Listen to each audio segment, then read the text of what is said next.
a look at your screen. Just as we were in commercial break coming on the air this Thursday morning, airstrikes underway there in Beirut, Lebanon. We're told by the Associated Press that at this hour, Israeli Defense Forces, they are conducting limited ground invasions in that area. They do specify, though, they are not conducting these to attack the Lebanese people. They are conducting these limited ground invasions against Iran-backed Hezbollah militia. So just want to make sure that is understood.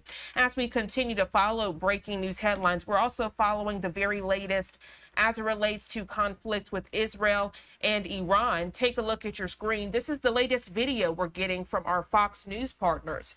President Joe Biden saying that Iran has gone way off board, but Israel's response to the latest missile attack should be proportionate.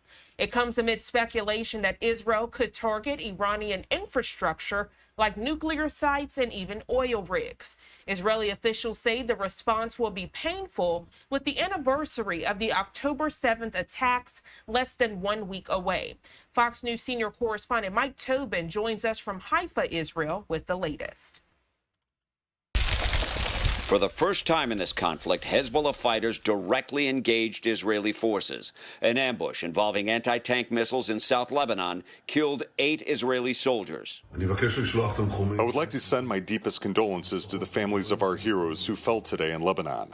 May God avenge their death. This just one day after the unprecedented missile barrage Iran fired into Israel. Israeli air defenses intercepted many. Guided missile destroyers USS Cole and USS Bulkley fired 12 interceptors at the incoming barrage. Some Iranian missiles got through, hit civilian structures as well as air bases. Israel says its Air Force's capability is unaffected. At today's emergency UN Security Council meeting with the Israeli ambassador watching, Iran's ambassador defended the attack. Iran's response was a necessity to restore balance and deterrence.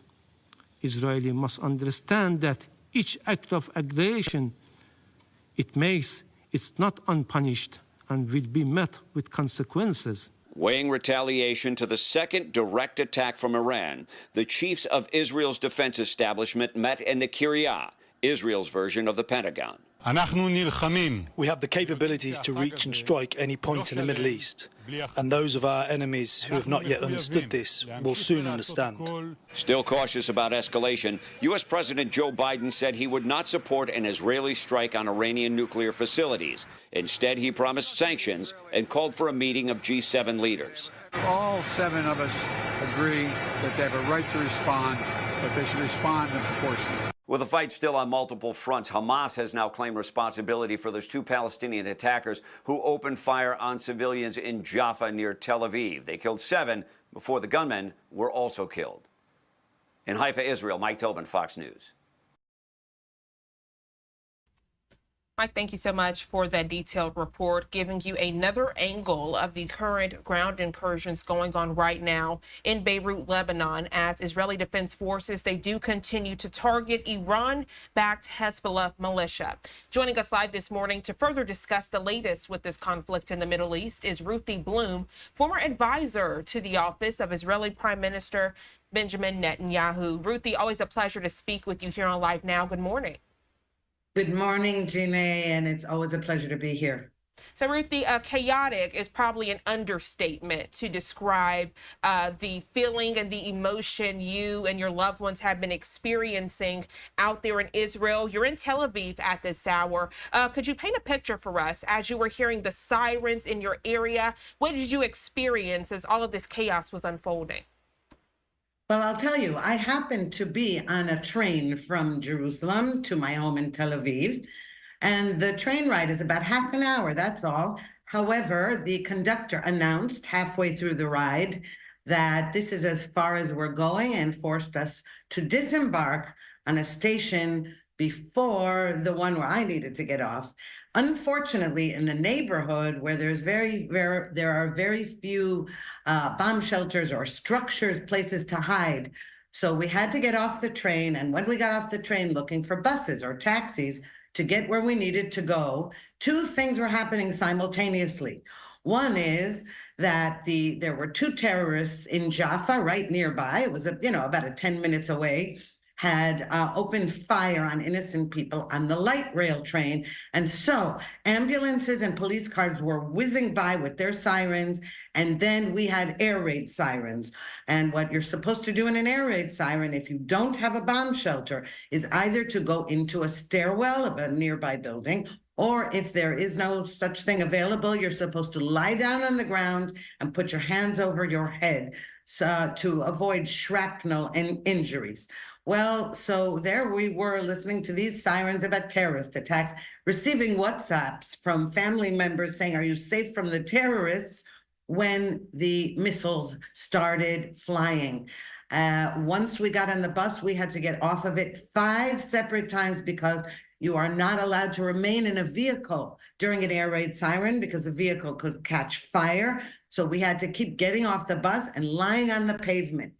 And when doing that, it was very, very frightening. When doing that, we could see in the sky right above us all these missiles and interceptions. It looked like massive fireworks that would have been beautiful if we didn't feel so terrified.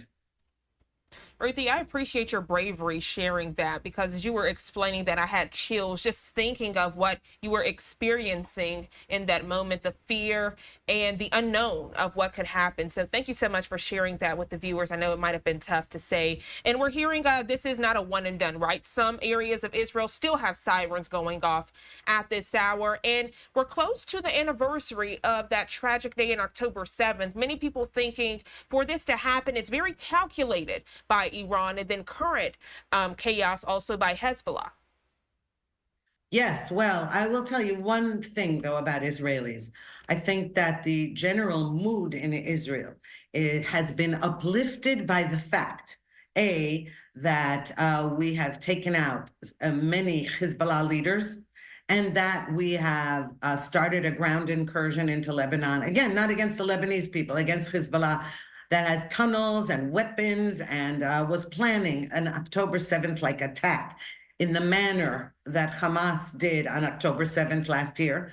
And so I think there's a sense that we are actually now really taking the reins. And so despite the fear and the missiles and all that, there is a sense that we're taking charge, and it is outrageous for the Iranians to say that they're retaliating and to bemoan our aggression. The fact is, Iran has been the aggressor all along with its proxies all over the place. Israel has been a target, not only since October 7th, but of course that was the worst massacre ever committed against the Jewish people since the Holocaust.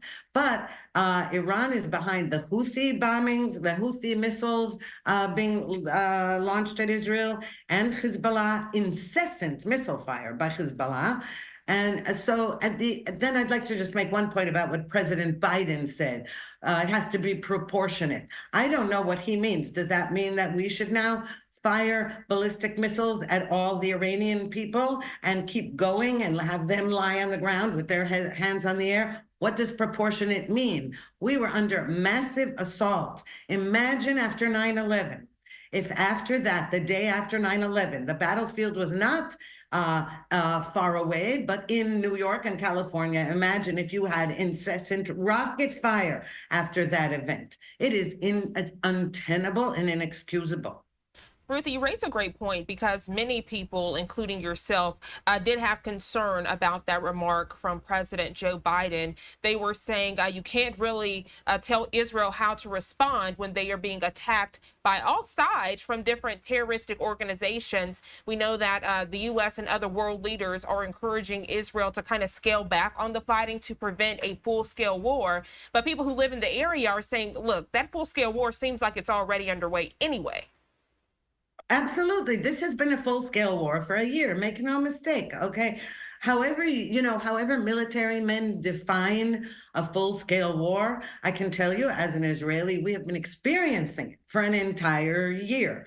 It's true. We have troops on the ground in Gaza and now also in Lebanon. But the fact is that in today's kind of warfare, where you just have projectiles flying all over the place, Listen, the trouble is the world is not treating us as though we're under missile assault, because for the main reason being that we don't have a lot of casualties in our cities, and one reason is the northern Israel was evacuated. The second reason is the Army and Home Front Command tell us to take shelter. They warn us, and the other is that we have Iron Dome and other air defense systems. So, but you know, if any of those missiles had hit, then hundreds, if not thousands of people would have been killed on Tuesday evening. So that's how you have to treat it. If I'm wearing a bulletproof vest and you shoot me in the heart, does that mean you weren't aiming to kill me?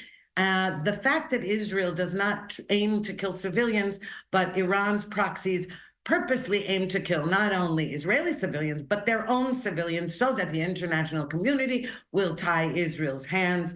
That is what you call asymmetric warfare. Ruthie Blum, it's always a pleasure to speak with you. We appreciate your candidness and your perspective on the topic. Anything else you'd like to add before we let you go? Yes, what I'd like to add is that it is actually the start. Today is the Jewish New Year, Rosh Hashanah.